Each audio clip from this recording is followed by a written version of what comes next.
Hi, Susan Maccarelli here from Beyond Your Blog. I am doing my first video blog today. I am a very professional shop. I did the first video and realized afterwards that I had done it upside down. So be careful how you orient your video camera. And right now the camera is propped up on my uneaten snow caps so that you can get the right angle. So very professional here. Again, from Beyond Your Blog, if you're not familiar with our website, come and check us out. We are all about giving information about opportunities to submit your writing if you're a blogger, whether it's online magazines or kind of aggregate sites or anthologies. We have a little bit of everything, as well as a weekly podcast with an editor from a website that you may want to submit to. So today we're going to talk about rejection. I've heard a lot from fellow bloggers in our Facebook group about getting rejections, and it's kind of fun to listen to because when you get a rejection, sometimes it stings a little bit. Editors usually give very good advice when they send a rejection, and they rarely send rejections because they're so busy, so we should probably be happy to get them. But at the same time, of course, it can sting if somebody's saying, like, you know, no, your writing's not right for us, and giving you very detailed information as to why that is.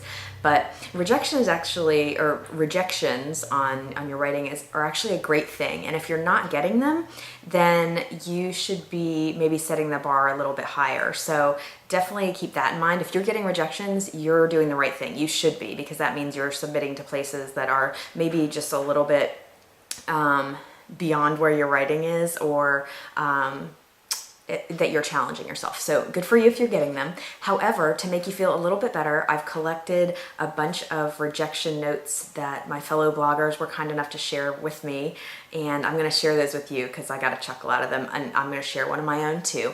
I won't tell you, I'll tell you which one's mine, but I won't share any information, so the other people can stay anonymous for now. The first one I actually thought was pretty decent as far as they go, but I could definitely see why it would sting if you're the one receiving it. We're looking for lists that are remarkable, lists that make you go, wow, this list is missing that remarkability. Another one said, we feel the writing could use some strong editorial support. Our site is actively working to raise our bar for the quality of writing. We demand a lot of our authors and give them quite a bit of support and feedback, but it is hard to get in.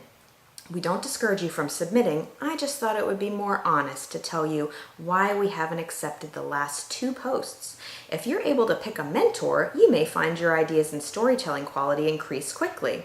So really that one I didn't find too offensive, but I could see, again, if you're on the receiving end, where you might say, ooh, and the funny thing is that came from a blogger that I would never, ever think that would get that kind of response, because they're the type of person that I would think just gets yeses all the time. So everybody gets rejections.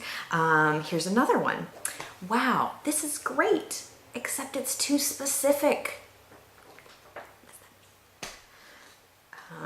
That whole scorned woman rising above men thing has been done and overdone. No one worries about that anymore. As a society, we're beyond it. And, oh, one of my favorites, trying too hard to be cool. That was their response. And then, oh, this one's good. Dear Miss, thanks for thinking of our publication. We're committed to representing the full range of voices in our state, so I'm always looking for good Latina memoirs. But it really comes down to the quality of writing for us in the end.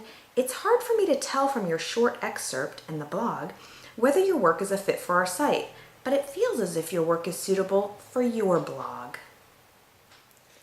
And she had a very good sense of humor about that. I love that one. Another one is, thank you for your query, but I just found the main character too dislikable. I couldn't get past the first page. She is such a whiner. And the kicker is that one was the author's memoir. So I love that. And then finally, my very own, this one's close to my heart. And first, I will say they were spot on. Like, going back and reading it, it was crap. But anyway, it said, we're going to take a pass on this post. 2 of us reviewed it and feel it needs an edit and some more cowbells. This post doesn't know what it wants to be.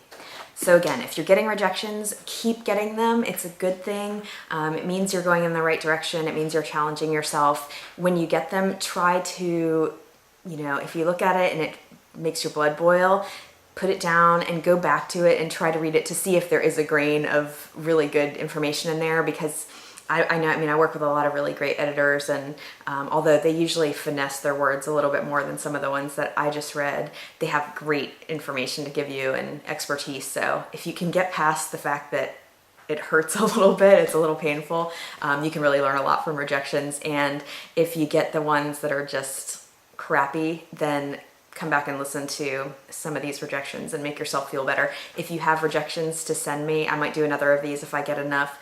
I won't use your name, so you can stay anonymous, but you can send them to Susan, SUSAN, at beyondyourblog.com. Thanks.